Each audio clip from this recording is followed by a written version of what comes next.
In 2013, scientists announced they had found a hole in Europa's armor, a plume of water vapor punching straight out of that moon's ocean into space, close enough to fly through and sample without ever touching the ice. For over a decade, that discovery shaped almost everything you've heard about Europa. It became the reason we believed we were close to tasting an alien ocean. But in the last few months, two separate pieces of new research have quietly pulled the floor out from under that story, and almost nobody outside the research papers has noticed yet.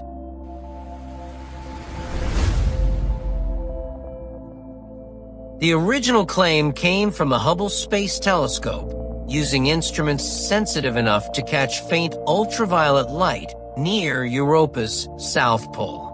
Researchers led by Lorenz Roth spotted signs of hydrogen and oxygen, the broken apart pieces of water molecules, rising roughly 200 kilometers above the surface.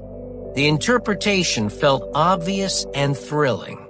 Water was escaping from underneath the ice, meaning Europa's hidden ocean had found a crack to breathe through. And the whole idea felt eerily familiar, because Saturn's moon Enceladus does exactly this, spraying vapor from its south pole with enough force to feed one of Saturn's rings. This single detection reshaped mission planning for the next decade.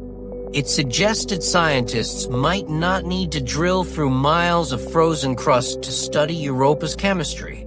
They could simply fly a spacecraft through a plume and let the ocean come to them.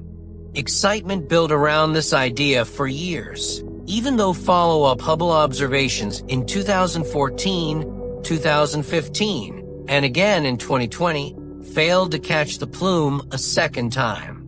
That inconsistency was mostly treated as a minor mystery rather than a warning sign, and the plume stayed part of the accepted Europa narrative almost everyone repeats today, including textbooks, documentaries, and probably a dozen videos you've already watched on this exact topic.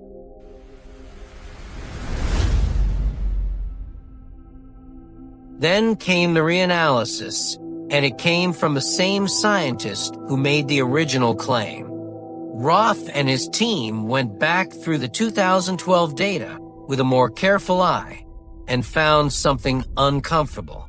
A slight positioning error, off by just 2 pixels horizontally and 1 pixel vertically on Hubble's detector, had thrown the original alignment off just enough to matter. That tiny shift created data artifacts that artificially inflated the apparent signal at the exact spot where the plume was supposed to be. That error was then compounded by something nobody understood back in 2012, a thin but persistent hydrogen glow surrounding the entire moon, created by sunlight scattering off atoms in Europa's faint atmosphere. Once the team corrected the alignment and accounted for that glow, published in the peer-reviewed journal Astronomy and Astrophysics in 2026, the plume's signature dissolved back into background noise. Roth put it bluntly, saying that a 90% confidence level isn't good enough to call something proof, because a 10% chance of it being random noise is still too high to bet a mission on. Adding to the doubt, a separate 2018 analysis of 1995 Galileo magnetometer data that seemed to independently confirm a plume is now also being questioned, since that team already expected to find one based on Roth's original result, which is exactly the kind of bias good science tries to catch.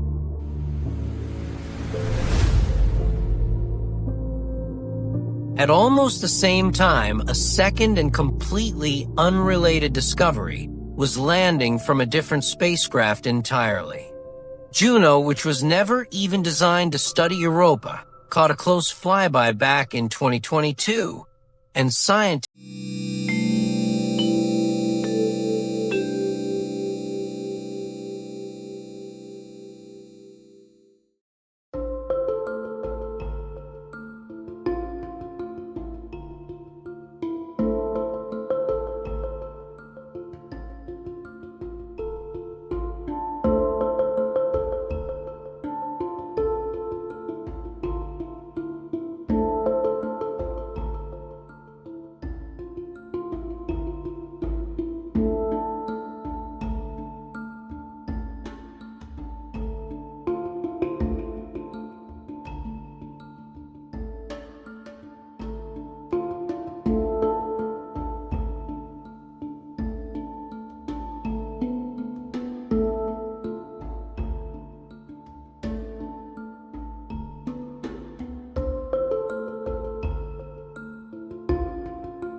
far more precision than anyone had access to in 2012. Clipper essentially becomes the tiebreaker in a debate that just reopened. Was the excitement of the last decade built on something real that we simply lost track of? Or was it built on a glow nobody accounted for at the time? Either answer reshapes how we understand one of the most promising places in the solar system to search for life beyond Earth. And unlike most cosmic mysteries, this one isn't buried in the distant past. It is actively unfolding in research papers being published this year, which means you're not learning old news. You're watching the story get rewritten in real time. Here's the part that should actually stick with you. For over 10 years, Europa has an ocean we can reach without drilling, was treated as settled fact, printed in articles, repeated in documentaries, taught almost like trivia. Then one careful researcher went back and checked his own work, and the fact quietly stopped being a fact. That's not a flaw in science, that's the whole point of it. But it does mean everything confidence-sounding you hear about other worlds deserves a second look.